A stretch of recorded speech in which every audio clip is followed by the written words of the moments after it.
안녕하세요. 캐나다 월급쟁이 재테크의 짠준마입니다. 오늘은 배우자 RRSP에 대해서 좀 더 자세하게 알아보려고 하는데요. 제가 RRSP를 간단하게 먼저 설명을 할 거예요. 근데 이게 제가 간단하게 설명을 하지만 제가 유튜브 영상으로 좀 자세하게 설명을 더 많이 해놓은 그 영상이 있어요. 그거를 자세하게 좀 보고 싶으시면 보시는 게 도움이 될 거고요. 약간 오래돼서 뭐 금액이나 이런 건 좀 틀릴 수 있지만 그래도 전체적인 걸 이해하시는 데는 전혀 문제가 없으시고요. 일단 이 RRSP는 저축이나 아니면 투자 상품에 가입을 하셔가지고 운영을 하실 수가 있고요. 기본적인 걸 설명을 드리면 급여에서 내가 RRSP 기여한 기여액을 빼고 내 급여가 다시 재측정이 되어서 세금이 부과되게 돼요. 그러니까 이 말은 RRSP 부분은 비과세가 된다는 말이고요. 그런데 나중에 내가 이 돈을 찾아서 사용할 때 과세가 되게 돼요. 그래서 이거는 중간에 내가 아무 때나 찾고 싶다고 찾을 수가 없다기보다 찾을 수는 있지만 그때마다 과세가 되게 되는 거고요. 그런데 세월이 흐르면 내가 받는 소득이 늘어나기 때문에 일반적으로 세율이 높아지게 되기 때문에 내가 활동을 할 시기에는 뽑지 않으시는 게 좋으시고요. 내가 은퇴를 한 이후에 아니면 내가 65세 이후에 찾아서 쓰실 수가 있으세요. 그리고 구입한 액수만큼 과세소득을 줄여주기 때문에 유용한 절세 방법으로 많이 사용되는 방법이고요. 그 중에서도 더 많은 도움을 줄 수 있는 스파우저 RRSP에 대해서 알아보도록 할게요. 요거는 배우자가 있을 경우에 가입을 하실 수가 있고요. 이 배우자의 정의는 결혼한 사람이어야 되고요. 커먼 러우까지 모두 된다는 점 참고 부탁드릴게요. 그리고 배우자 명의로 RRSP를 열고 본인의 RRSP 한도를 사용하는 거예요. 그래서 배우자의 RRSP에 기여할 경우 기여한 금액을 본인이 공제받을 수 있게 되는 거죠. 배우자의 RRSP엔 그럼 얼마나 넣을 수 있나? 이게 궁금하실 거예요. 그 RRSP에 넣을 수 있는 금액은 내가 가지고 있는 총 한 개치만 넣으실 수가 있고요.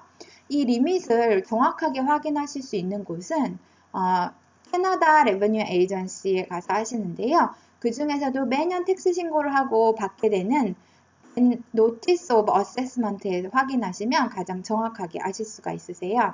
그리고 본인의 RRSP에 기여를 하든 나의 배우자의 RRSP에 기여를 하든 그 기여하는 한계치는 동일하다는 거 잊지 마시고요.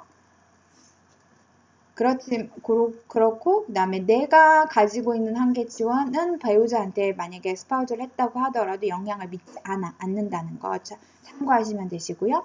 그 배우자의 RRSP에 기여한 금액이 3에서 4년 안에 돈을 찾게 되면은 이 인출한 금액은 배우자의 소득이 아닌 기여한 나의 소득으로 잡히게 되는 거예요. 요즘 아주 주의하셔야 되고요. 한 가지 예외는 2020년 First Time Home Buyers에 해당되실 경우에 35,000불까지 벌금 및 세금 없이 RRSP에서 인출하실 수가 있으시고요. 본인과 배우자 각각 그 35,000불 한도까지 찾으실 수 있는 거기 때문에 두 분이서 하시면 7만불까지 찾으실 수가 있고요. 또 다른 한 가지로는 라이프롱 런 플랜이라고 해서 만약에 공부를 하러 가시게 되거나 그럴 때 학비로 1년에 10,000불 정도까지 이 RRSP에서 찾아 쓰실 수가 있고요. 총 20,000불까지만 맥시멈 인출해서 사용하실 수가 있으세요. 그리고 배우자의 RRSP에 넣으면 좋은 점이 뭘까? 손해보는 건 아닐까 이런 생각이 드시는데요. 일단 첫 번째로 71세가 지나면 본인의 RRSP엔 더 이상 기여액이 한도가 남아있다고 하더라도 넣을 수가 없어요. 그런데 배우자가 71세보다 어리다고 하면은 그때 배우자의 RRSP에 내 한도를 사용해서 넣을 수가 있어요. 그러면 이게 좋은 점이 뭐냐면요. 내가 만약에 뭐 연금을 받는다고 하더라도 내가 연금 받은 그 금액에서 내 소득이 또 줄어들게 되는 거예요. 그러니까 좋은 거죠. 그러면 텍스 세율이 적어지는 거니까요. 그리고 두 번째는 배우자의 RRSP는 배우자 간의 소득 균형을 맞출 수가 있어요. 이게 무슨 말이냐면 예를 들면 A라는 사람은 이제 소득이 많아요. 근데 B는 B 배우자는 소득이 적은 거예요. 이럴 경우에는 소득이 캐나다는 많은 사람이 많은 텍스를 내게 되었거든요. 고세율로. 그런데 이 RRSP를 이용해서 배우자한테 소득을 말하자면 일부 주게 되는 거잖아요. 그러면 내 소득은 깎이는 거고 그 다음에 나중에 배우자가 연금을 받을 때 그때 아주 낮은 세율로 이걸 뭐죠? RRSP를 찾으면서 사용할 수가 있는 거예요. 그러니까 이런 점 생각해 보시고요. 근데 만약에 뭐 부부가 거의 비슷하게 RRSP에 투자했고 이렇다 그러면 약간 요거는 그렇게 메리트가 많다고 보지는 않으세요. 근데 그때는 요거 71세 뭐 요거 사용하셔도 되시고요. 그러면 또 하나 배우자 RRSP에 대해 뭐 생각할 점은 없나? 좀 생각하셔야 되는 부분이 소득이 많았던 배우자가 일반적으로 은퇴 후에도 소득을 더 많이 가져가게 될 경우가 높아요. 그러면 그 사람은 계속 높은 세금을 내게 되거든요. 그러니까 근데 그 사람이 또 더해서 만약에 연금보험에 가입이 되어 있어요. 그러면 거기에 나온 것도 또 그 문제가 생기죠. 더 돈이 붙죠. 미래 뭐 상속받을 게 더 많아요. 그러면 또 그런 것도 생기죠. 이러다 보면 계속 높은 세율로 유지가 되니까 더 배우자 RRSP로 자기의 한도를 사용하는 게 좋으신 거죠. 그죠? 근데 끝까지 잘 살으셔야 되겠죠? 일단은 그러시고 그 다음에 다른 투자 상품에 큰 소득이 발생될지 임대소득이나 아니면 다른 소득이 발생될지 여부도 조금 생각해 보시는 게 좋을 것 같고요. 그렇다면 이 RRSP는 71세가 되면 어떻게 되나 궁금하시잖아요. 이거는 RRIF로 변경이 되세요. 그 후로는 이제 RRIF, Registered Retirement Income Fund로 해서 투자금을 분할해서 꼭 인출을 하셔야 되고요. 인출되는 금액은 과세소득이 되시는 거예요. 이것도 뭐 리밋이나 이런 게 있기 때문에 내가 꼭 찾아야 하는 금액도 있거든요. 그것도 한번 확인해 보시면 좋으시고요. RRSP에 그럼 이미 납부한 금액을 옮길 수는 있나요? 이렇게 질문하실 수가 있어요. 아니요. 지금 이미 납부하신 거는 변경을 하실 수가 없으세요. 그렇지만 미래에 납부할 금액에 대해서는 조금 더 조정이나 조율을 하실 수가 있는 거고요.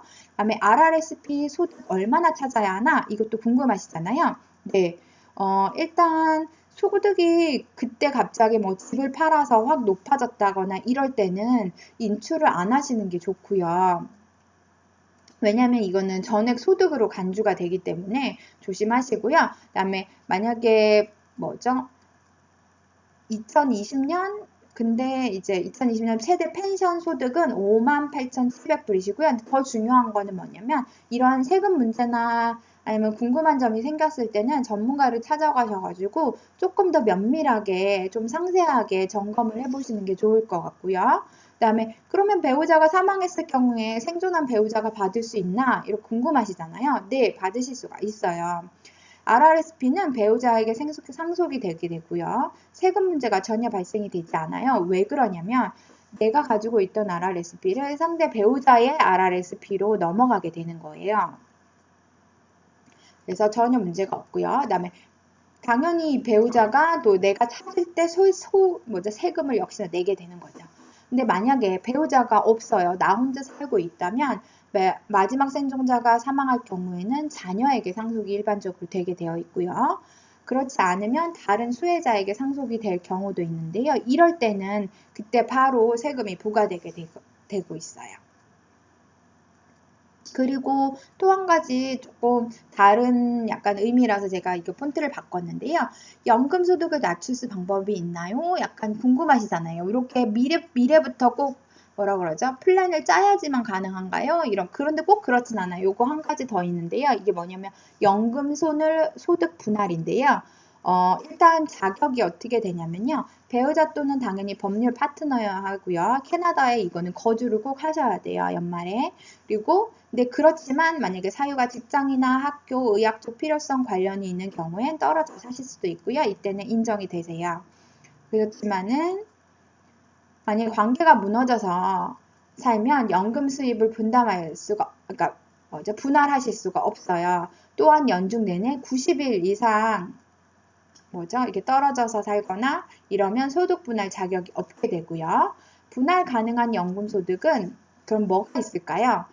분할 가능한 연금 소득은 연금 수급 연령과 수령한 연금 유형에 따라 모두 다른데요. CPP 및 OAS와 같은 연금 지급금은 연령에 관계없이 연금 분할을 받으실 수가 없으세요. 그런데 내가 현재 연금 수급자이고 65세 이상인 면서 RRSP, RRIF 아니면 생명연금 및 기타 해당하는 지불금에서 소득을 분할하실 수가 있으세요.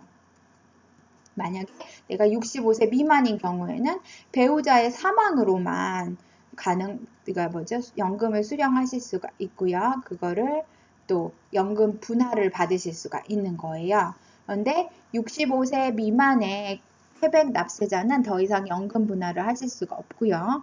지방소득세 목적으로만 사용하실 수가 있으세요. 그리고 가능한 연금 소득 분할 연금의 최대 50%를 배우자 또는 파트너에게 이전하실 수가 있는데요.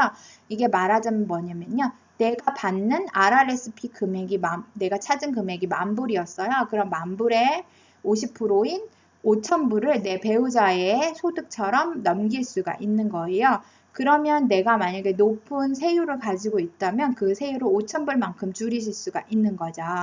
이렇게 간단한 방법 또 하나의 팁이 있으시고요. 제가 다 설명을 드렸는데 잘 이해가 되셨는지 모르겠어요.